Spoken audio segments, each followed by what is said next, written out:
তো আমি আবার রেডি হয়ে গেছি ব্রহ্ম পুজোতে যাওয়ার জন্য। আমি আর আমার দুই ননস, দেখো একজন ঠমক ঠমক করে আগে আগে চলে যাচ্ছে, তো আরেকজন আছে আমার সাথেই। তো দুজন মিলে গিয়েছি। সবাই দেখি পূজায় মনোযোগ দিয়ে দেখছে কিভাবে হচ্ছে কি না। প্রথম দিনের উৎসব তো এই জন্য মানুষ একটু কমে এসেছে।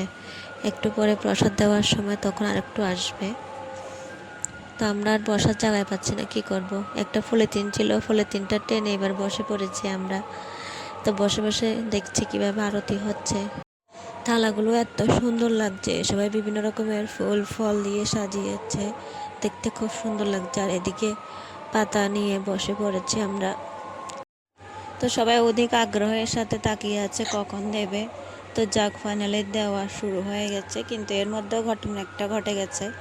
আমরা দুজনকে বাদে সবাই খেয়ে দেওয়া হয়ে গেছে।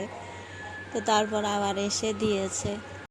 প্রসাদ মানে খুব সুস্বাদু হয়। আর এদিকে আমার হাতের মধ্যেও খিচুড়ি পড়ে গেছে খেতে খেতে।